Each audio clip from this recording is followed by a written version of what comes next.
Howdy folks, and welcome back to World of Tanks with the Mighty Jingles. This replay, submitted by Highfly15, yes, that Highfly15, features a platoon of two T-49s, the other one driven by circumflexors, and an E-50M driven by snooze. And check out chat. Enemy 121 driver, even before the game has started, there he goes, is calling Platoon 1 an epic noob stat padder retard platoon. Stat padders. You know, those are bold words coming from somebody who's played almost 3,000 games in the Hellcat and almost 2,000 games in the T-18 tank destroyer. I suspect that this fella, and my suspicions are borne out when you see what he does and what he says during the course of this game, but I suspect he must have had his irony glands surgically removed at birth.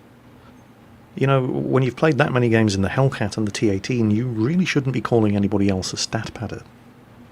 But even if it were true, and in his case it definitely is true, being a stat padder doesn't make you a bad person, it just makes you a stat padder. No, his behaviour and performance throughout the course of this game is what makes him a bad person. Observe his current location on the map. He's on the A line, all the way at the back of the map. If he was any further back, he'd be on Himmelsdorf, which makes it particularly ironic that he spends the rest of the game calling Circon and Highflyer in the T-49 camping noobs. All said without a single trace of irony from a guy who actually spent the entire game up till now further back than the starting location. watched everybody around him die and then abandoned the flank that he was on to the enemy so that he could run to the other end of the back of the map. All the while loudly and vocally criticising the two smallest tanks on his team, which are also the two furthest forward tanks on his team, for being camping noobs. And yes, in case you were wondering, that little shot which just took a third of Highflyer's health off his T-49 was from our little friend in the 121, while he was scuttling from one end of the back of the map to another hiding place over on the other end of the back of the map. He never leaves the A-line throughout this entire game, all the while complaining that Platoon 1 are stat padding camping noobs. The man possesses no sense of irony whatsoever. He is in fact a massive arsehole. So, what can we learn from watching this replay? Well, obviously, multiplayer gaming is where arseholes live, and secondly, if you've played 4,000 games in the T-18 tank destroyer and the Hellcat, you need bollocks the size of basketballs and absolutely no sense of irony whatsoever if you're going to accuse other people of being stat padders and spend the entire game in a top-tier medium tank so far at the back of the map that you may as well be on Himmelsdorf for all the difference you're making, and then start accusing the two tanks furthest forward out of your entire team of being camping noobs.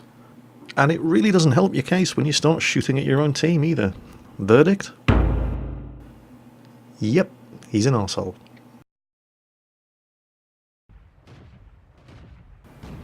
I never really showcase low-tier games, do I? I mean, you know, seriously low, except when I'm out seal clubbing in the Panzer 2J, which I don't do very often because, one, it's expensive, two, and it's not fair.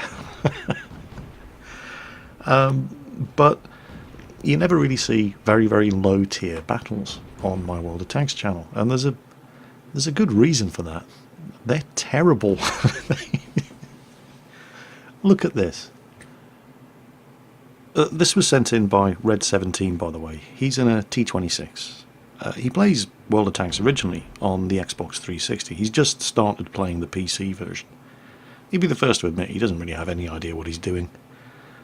But he'd probably be the only person on his team who'd admit it. It looks like they've got one professional seal clubber in a T-18 on the enemy team. And other than that, everybody is hopeless. Low-tier games. I know everybody's fond of saying that the players are just as bad at tier 10 as they are at tier 2.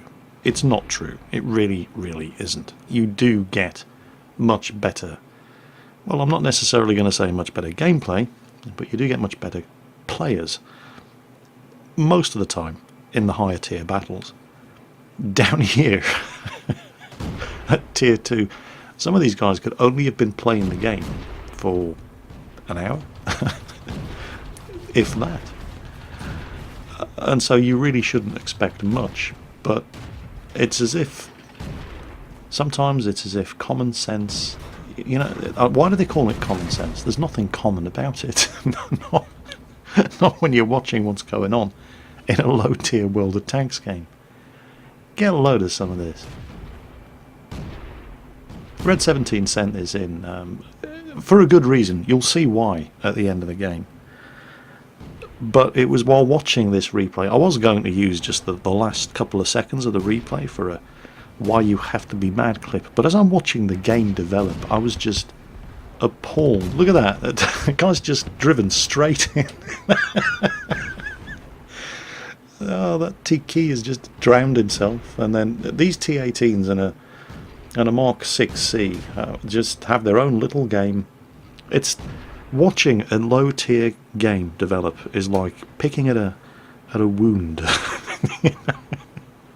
It's one of those things that you shouldn't do it. You know it's not going to be good for you, but you have a sort of sick fascination in seeing where it's going to go. Look at these clowns. One T-18 has gotten himself in the water. He's trying to get out. The other T-18 isn't letting him. And here comes the Mark 6C. Oh, he's going to get stuck in as well. They're just having their own little... There's Red 17's T-26, by the way. He's just stopped to... What the hell are you doing? Guys, stop drowning. Seriously. Look at this. We need the Benny Hill Show theme music at this point. It's just another day in Tier 2 on Malinovka.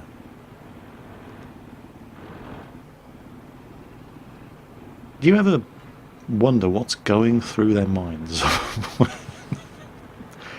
What can they possibly be thinking? The enemy are over there, but no, got better things to do. Look at these two. The Mark 6C and the T-18. And the T-18 has the 75mm howitzer, by the way. If this comes down to a fight, the T-18 is not going to lose. There's a reason why the T-18 is the SEAL clubbing Tier 2 machine of choice. And, he's warning this guy. And it's like watching a couple of bullies starting a fight in the playground. They sort of shove each other around a bit, but nobody wants to be the one to fire the first shot until one of them fires the first shot, and then don't pick fights with T-18 tank destroyers. Not unless you're sure you're going to win. Well, meanwhile, while the first T-18 is working out his daddy issues, the second T-18 and Red 17's T-26, as well as a Panzer, have made it into the enemy base, and they've just nailed what they thought was the last defender. Yeah, newsflash, it isn't. They started to cap. Let's just pan it around up here. Get up to the cap circle. They've still got a couple of base campers who are there to head off, more through luck than judgment, anybody who comes around the flank to try... Oh, look at this T-18. This is amazing. This enemy T-18 tank destroyer just got spotted over there. Where is he shooting? His first shot went right between those two. And now he's shooting in the air. I mean, what is he doing? It just doesn't make any sense at all, whatsoever. What on earth is going on? He's not even shooting at anything. Oh man, low tier games. Finally they get him. Wow. What do you think he learned from that game?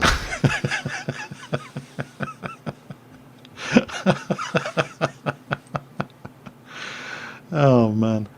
Well, anyway, back to the cap circle. 3 of them in there. Capping is going along quite nicely. It's the Panzer 38, has most of the capture points. And oh, he's just left the capture circle. They've nailed the T-18. There's obviously somebody who's got eyes on them. The Panzer 38T left the cap circle to go and deal with that guy over there. So let's see what happens over here. He's got a shot on him. He's taken some return fire. The Panzer 38T was actually playing remarkably intelligently, but there's still somebody that just worked him over with an autocannon. Now, this is the funny part. No, really, yes. This is the funny part. I know. Red 17 admits straight away that he's not the most amazing World of Tanks player. He's only played a T-26. They're capping, and he's capping. He's the only one left with any capture points. There's a bush right there, dude. Hide. What are you doing? You just saw the Panzer 38T get shot up. There's somebody out there. Get in the bush. You're in a tiny little tank. Look, there's bushes right there. Seriously. It's difficult to be too critical. He's only playing tier 2 tanks. This is as far as he's gotten on the PC version of World of Tanks. But he starts getting a bit cocky.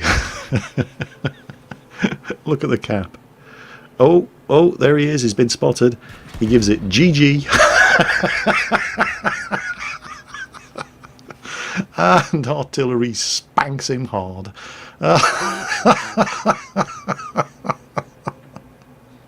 And he's just sitting there thinking, why did I have to open my big mouth? Why did I have to say GG? Why did I open my big mouth? And then the best part is, as he's sitting there burning, the enemy team give him a GG right back. And they say nobody has a sense of humour. Here's a quick one for you.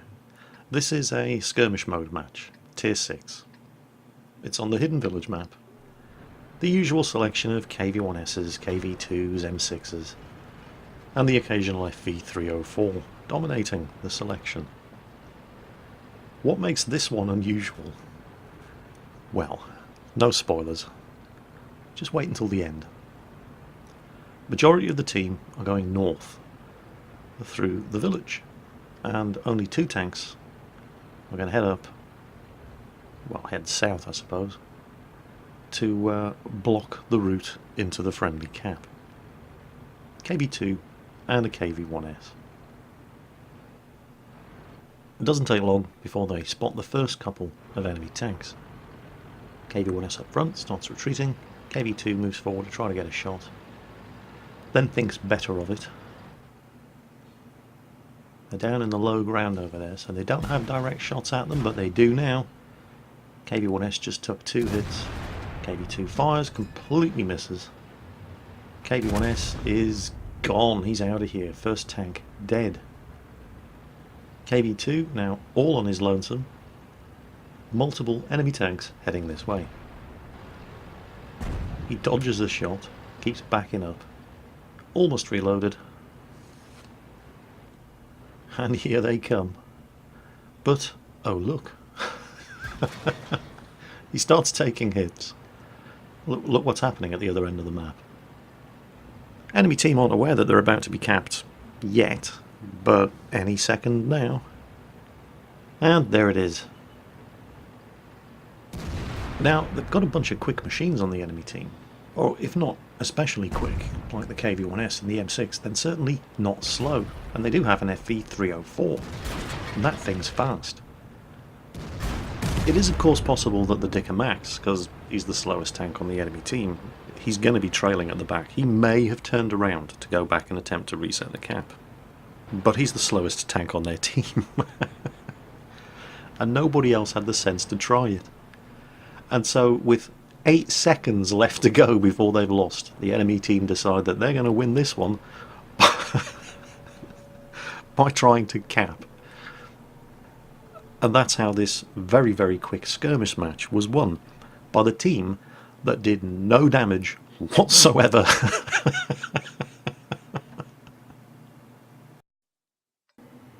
So, we've had plenty of bad and ugly in this video. Where's the good, Jingles? Come on, show us some good stuff. Well, alright then. That, believe it or not, is not an SU-152, it's an ISU-152. It's a stock ISU-152 with the 152mm derp gun howitzer, and driving it is pointy-haired Jedi. This is his first ever game in the ISU-152.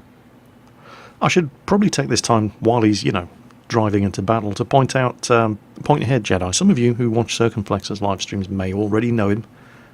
We do platoon together with him very regularly. He's a thoroughly competent tank driver, and he's funny. He really does keep us smiling when we're playing. He's got his own YouTube channel. He's not far away from 15,000 subscribers, and he does plan to be doing a subscriber giveaway, giving away free tanks in World of Tanks when he reaches 15,000 subscribers. He's just a couple of hundred short, so good luck to him.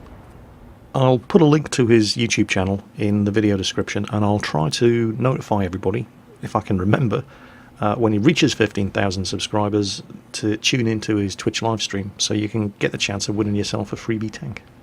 Anyway, back to the game. Tier 8 match, regular Ruinberg, it's encounter mode.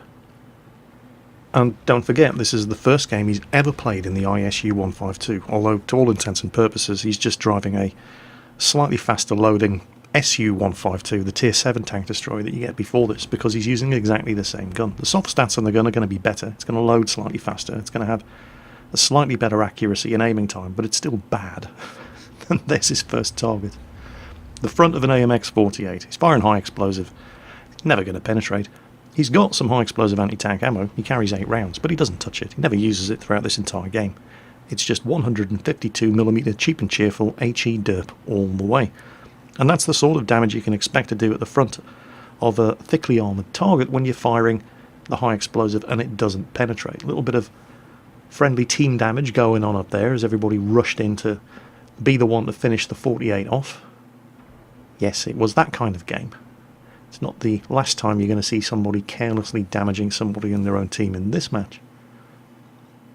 Parks up next to the wreck of the 48, letting the rest of his team move ahead and try to flush out targets for him. He's reloaded, he's ready to go. Now, this thing, if it penetrates, you can do 910 average damage with this thing, but, you know, it rarely penetrates. It's high explosive. Side of an ARL-44, on the other hand, well, honey hammer racks him. He only had 85 health in the first place. Oh, Jedi, that was cheap, even for you. Still, you know, a kill's a kill. Incidentally, I don't know if you've noticed, and I've only noticed quite recently, that we now actually have a working reload timer during the replays. Previously, it just didn't work at all. It just sat there on 0 seconds, but now it's fully functional, so that's good. Panther 2 down there, by the way, and he's just been immobilised, and did he penetrate? Did he not penetrate? Doesn't really matter when the tank you're shooting at only has 326 health left. 152mm of high explosive is going to kill him either way. So far, however, you know, you'd be entirely justified thinking, well, come on, Jingles, where's the good? It's just a stock ISU 152 driving around, doing a couple of hundred damage here and a couple of hundred damage there and getting a cheap low health kill there. I mean, you know, what's so special about this replay? Oh, it's coming. In fact, here it is. Watch that T-29. Yep. Yep, that really happened. Let's watch that again. So we're just going to rewind it to right before he took the shot and then slow it down, and here it is. 400 meters, 0.48 accuracy, 127mm of side armor, the barest sliver of the T-29 showing for him to shoot at, and the shot he fired only has 86mm of penetration. How is that even possible? This is what happens in World of Tanks when you drive Russian. Russian derp guns. The KV-2 is exactly the same. I cannot explain it. It's as if my theory is that providing you've sacrificed enough dissidents to the ghost of Stalin, then Stalin himself reaches up from the depths of hell and guides your shot to the target so that it cannot miss. What? It could happen. Well, all right, you come up with an explanation. I don't know. It's the only theory that fits the facts. Yeah, that's my theory. Stalin does it. How come Russian derp guns? Because Stalin. Oh, Tiger 2. 80mm of side armor. He could penetrate here. So of course he does. But now he's pissed off the Tiger 2. Yeah, that's alright. Russian tank. Tracks eat the shot. And why did the tracks eat the shot? Come on, say it with me. Because Stalin. That's my theory, And I'm sticking with it because it fits the facts and it's funnier. It's just, oh man, I don't know. There's just something about driving Russian dirt machines. And this, of course, remember, is the very first game that Pointy Head Jedi had played in this ISU 152. It's completely stock. Oh, there's another one. He didn't even aim. And why? Because Stalin.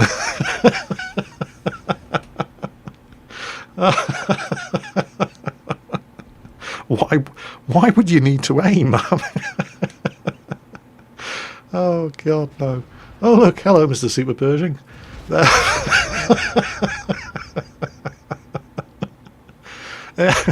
Wasn't enough to kill him, but set him on fire. Why? Because Stalin.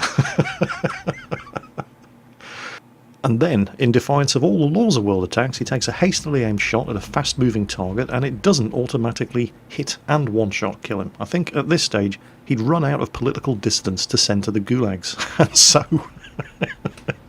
Stalin wasn't interested in anymore. He was going to have to do this the hard way. It is the last surviving tank on the enemy team. He does take a hit.